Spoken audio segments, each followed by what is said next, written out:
Carl and Brendan here from Games, Brains and Head-Banging Life, gbhblofficial.com for short. And it's track by track time as we take a look at the legendary band that is Dio and the debut studio album by the heavy metal band released in 1983. I wasn't even born. Of course, it's Dio. It is most famous for being vocalist Ronnie James Dio, finishing his first tenure on Black Sabbath and creating his own band. The album was released on May 25th, 1983, and was widely and universally acclaimed, and to date still stands as the band's most successful effort. Listening to it back, completely get it. Completely get it. I worried that the era and the style and knowing some of the songs on it so well that I would actually come away not really enjoying this. But I thought this was a banger pretty much from beginning to end. Yeah, I agree. I enjoyed it. I've listened to this album before, but I don't know this album very well. I know songs from the album very well, but I was like, I don't know if I know the whole album very well. So it was yeah, it was interesting. I was interested to see like if yeah, yeah, okay, just being completely real on this shit. Like there's obviously an expectation, I guess, in metal for some bands and some people and all that to be icons to you, and that means that when you listen to their stuff, you kind of really want to fucking like it. You don't want to be like, oh my god, Dio suck. Can't ever go around and say that, can I? Yeah. You know. So whereas like I was like, I know these couple of songs for sure on this album. I think I know a couple more, but let's listen to the whole album and please God, let me like it. And I did. Agreed. And on that as well, there's also a certain level of excitement because you're looking at it and you're going, I know those hits, I know those songs so very well, but there are other tracks on that I don't know at all, or at least I'm not aware of. What if they're bangers as well? What if they're better than some of the hits? That's really was super exciting. Yeah. Okay. It's not a long album, so we're going to get into it. Stand Up and Shout is the opening track, and sounding suitably aged, as you would expect, but not in a bad way. This is a nice slice of heavy metal power, and it gets the juices flowing. Energetic, animated, and punchy. The incredible vocals of Dio dominate, but the riffs can't be overlooked. They are very, very good. Over the whole album, there's some banging riffs. And the guitar solo here is decent too. This is a nice, solid, heavy metal headbanger. Yeah, it's a strong start. Nice and energetic. Great drums. Love the pace. Love the chorus. Guitar solo is great. You know, it's hard and heavy.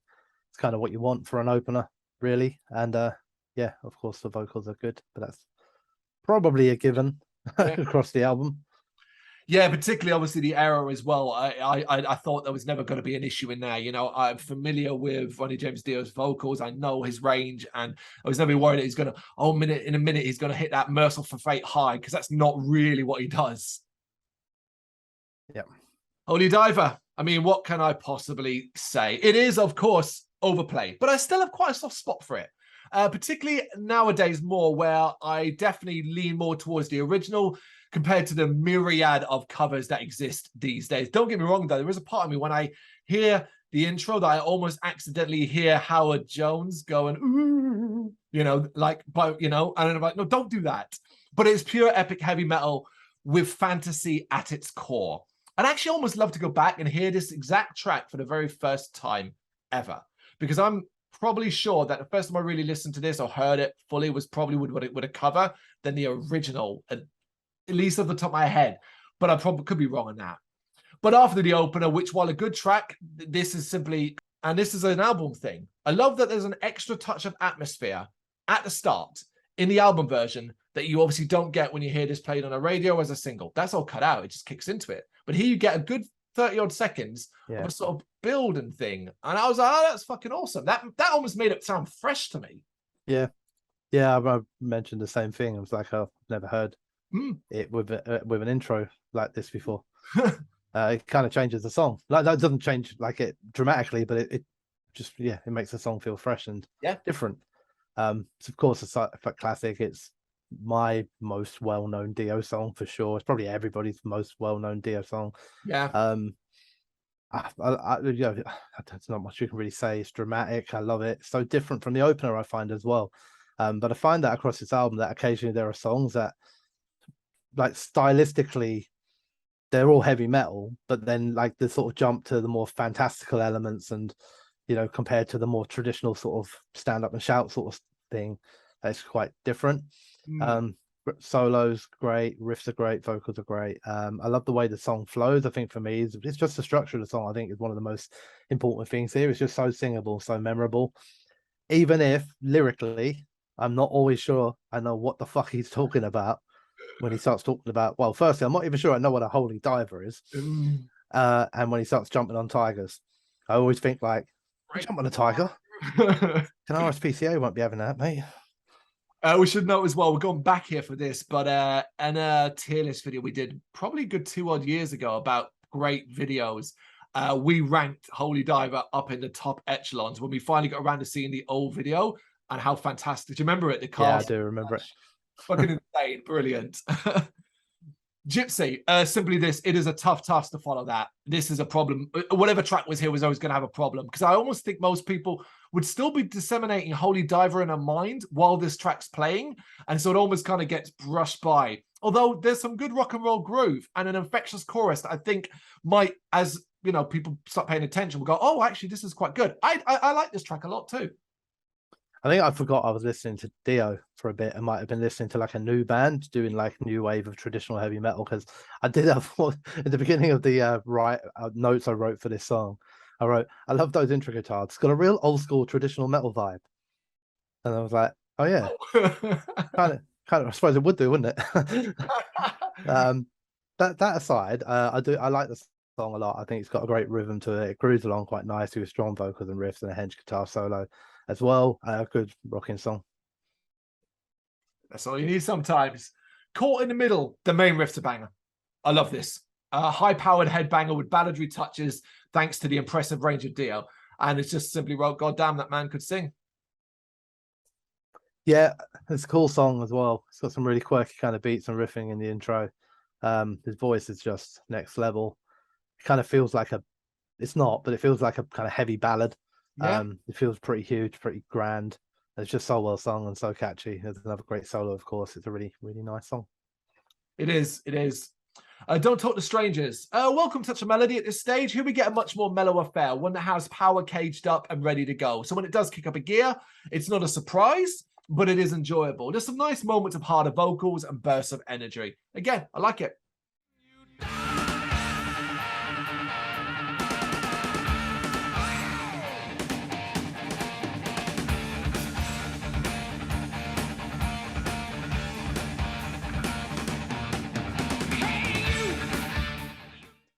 Yeah, I was quite thrown by the beginning. I thought it was a bit odd, different vocal tone, a kind of ballad style, and quite dark lyrics, and then it just transforms into an absolute banger with wicked riffs, snarly vocals, and a catchy rhythm. Plenty to headbang along to. Really like the song, and I really like the way they change up the style near the beginning. Cool. Straight through the heart. The groove of this one is killer. A bit sleazy, a bit naughty. I really like how this one goes and find it one of the more infectious tracks on the album. Yep, agreed. Probably not going to be too much we disagree with on this album. But like the sort of steady rhythm, the steady punch, and the thump of the drums. It's one of those nice and easy to headbang along to songs. Good riffs, a nice simple chorus, simple but effective sort of sing-along choruses. It's got a nice change up where the vocal styles and the guitars become a bit more epic for just a short burst, which is also really cool. It's very, very good sort of beat / drum driven song. And we get to something a little bit different with Invisible. It's a little bit eerie and ominous at first. It flattens out a bit with the arrival of the vocals, but it kind of has this psychedelic ring in place. And then in a flash, and I wrote literally because there's an effect that sounds like a flash of lightning or something, it switches to a more familiar heavy metal groove banger. Plenty of snark and snarl, but notwithstanding an anthemic touch. Yeah, another song I like. Slower start and transformation into the crunchier, heavier number. I love the style and the vocals. I like the overall rhythm of the song. The vocals are, of course, very, very good. But here I kind of felt like the vocals were really driving the song. Even like when the backing vocals come in, it felt like that was kind of pulling everything along.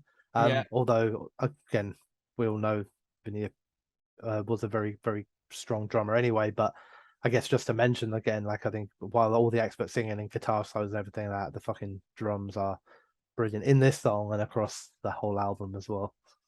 Yeah, I think that's fair to worth mentioning as well. While obviously Dio being the name in the band and all that, this group, this foursome that existed were all super group, wasn't it? Yeah, it really was. Penultimate track, and it's a pretty famous track. It is Rainbow in the Dark. Maybe as famous, if not more famous than Holy Diver. It's certainly one of Dio's biggest hits, and for bloody good reason. It is absolute gold, heavy freaking metal gold. The chorus is just fantastic, but as a showcase of the vocal power, it's nearly untouchable. It's also stupidly catchy. It is such a very familiar song, and no matter how many times I hear it, I still think that noise in the intro is really weird. I always do. You get used to it after a chorus or two, but it's still weird. I like it. It's quirky and it's odd, but it's fucking weird. But it's a really great song. It's a very catchy, great rhythm and energy. The chorus is one of those simple, effective ones. The solo is possibly my favorite one on the album. And then yeah, just the vocals are just so good. It's very easy to listen to. It's easy to enjoy. You just feel like there's enough that happens in this song that I could probably listen to it on repeat a fair few times and not actually get bored at any point with it. Bam, bam, bam. Yep. The noise is weird, but man, I love it. I love it.